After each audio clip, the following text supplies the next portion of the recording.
Hello friends, आज की video में बात करेंगे। ये जो न्यूज़ है, अग्निवीर की तरह से बैंक पे होगी भर्ती। तो क्या इससे परमानेंट एम्प्लॉय को फ़ायदा होगा? किसको फ़ायदा होगा, किसको नुकसान होगा, इस बारे में बात करेंगे कि इस तरह से जो भर्तियां होंगी तो उससे आने वाली भर्तियों पे और क्या बैंक की परिस्थितियों पे क्या प्रभाव पड़ेगा। तो या ये न्यूज़ है तो पुरानी। तो यहाँ पे आप देख सकते हो, यहाँ पे लिखा हुआ है स्टेट बैंक ऑफ इंडिया ने जो अपनी सब्सिडी बनाई है, क्योंकि स्टेट बैंक ऑफ इंडिया जो स्टार्टिंग करता है वो सारे पब्लिक सेक्टर बैंक लागू करते हैं। धीरे धीरे सारे पब्लिक सेक्टर बैंक पे हो जाएगा कि मतलब एक एजेंसी बना देंगे, उसके थ्रू ये रिक्रूटमेंट करेंगे जो नीचे लोअर लेवल एम्प्लॉई हैं, और धीरे धीरे ये इसको और ज़्यादा बड़ा करेंगे। तो यहाँ पे लिखा हुआ कि बैंकिंग क्षेत्र की जानकारी के माने तो यह कदम उठाकर bank cost to income ratio को कम करना चाहता है, जो कि अभी इंडस्ट्री स्टैंडर्ड के हिसाब से बहुत ऊंचा है। ऐसा इसलिए है क्योंकि पूरे देश में एसबीआई की बैंक के शाखाओं का एक बहुत बड़ा नेटवर्क स्थापित कर रखा है। चालू वित्तीय वर्ष में 2022-23 की पहली तिमाही में एसबीआई के कुल ऑपरेशन खर्च में वेतन का हिस्सा करीब 45% के आसपास था।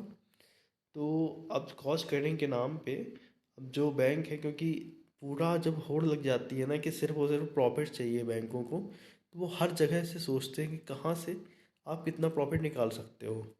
फिर वहाँ पे ना एम्प्लॉय के बारे में सोचा जाता है और ना कि जो वहाँ पे जनता के बारे में सोचा जाता है, ना जनता के पैसे के बारे में सोचा जाता है।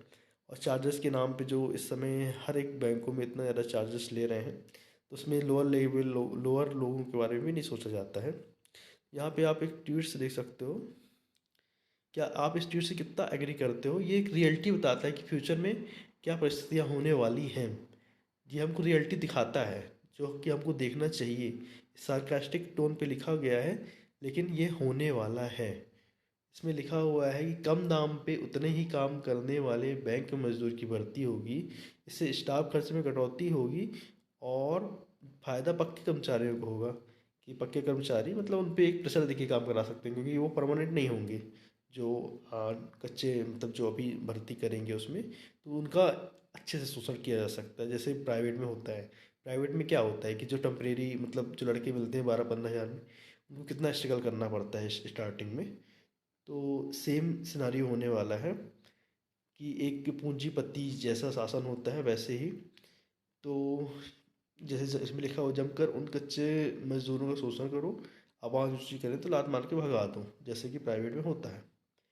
एलआईसी में 80% एजेंट है। एलआईसी की तो थोड़ी सिनारियो अलग है कि वहाँ पे एजेंट जो है वो काफ़ी अच्छा काम करते हैं, उनको इंसेंटिव मिलता है। उसके हिसाब से एलआईसी के टारगेट भी पूरे हो जाते हैं। एलआईसी ने एक अच्छी चीज़ करके रखी है एजेंट वाली। तो इसमें इससे एलआईसी एम्प्लॉय को भी फ़ायदा होता है, क्योंकि प्रॉफिट जनरेट होता है तो एम्प्लॉय को भी बिजनेस अच्छा मिल जाता है, तो एम्प्लॉय की भी सैलरी हाइक अच्छी मिल जाती है।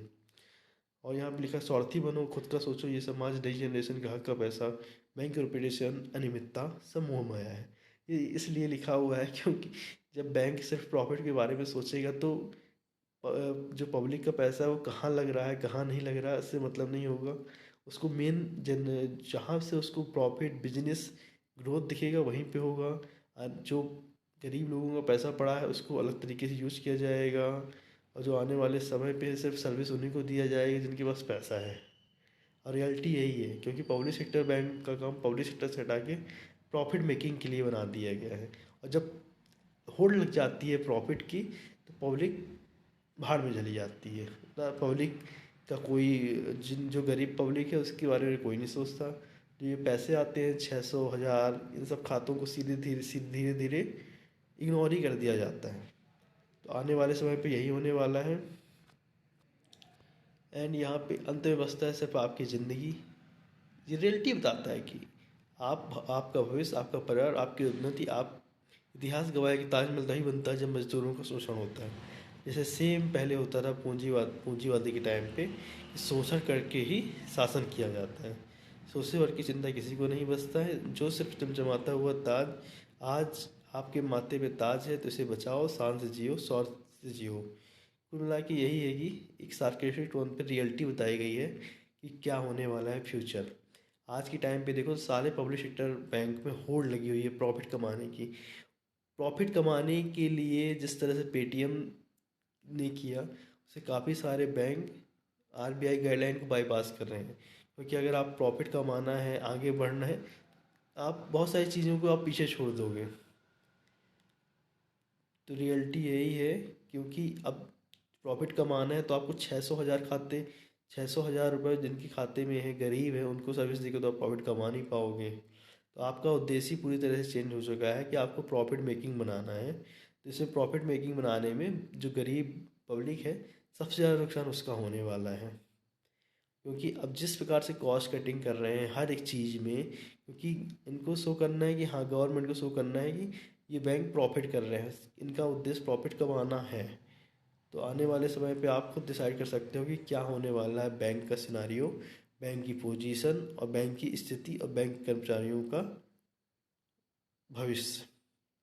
तो क्योंकि एक तो हमारे बैंक में यूनिटी भी नहीं है। क्लर्क, अगर आज एक क्लर्क और ऑफिसर की बात में कर लो, दोनों में हमेशा कुछ ना कुछ नोक झोंक होती है। ब्रांच में अगर कुछ लड़ाई झगड़ा होता है तो कभी एक स्टाफ दूसरे स्टाफ को सपोर्ट भी नहीं करता है। जब इतनी यूनिटी ही नहीं होगी तो क्या होगा बैंक का। अब देखो आने वाले समय पे क्या होता है, लेकिन ये आपको ट्वीट्स आपको फ्यूचर बताता है बैंक की। थैंक यू दोस्तों।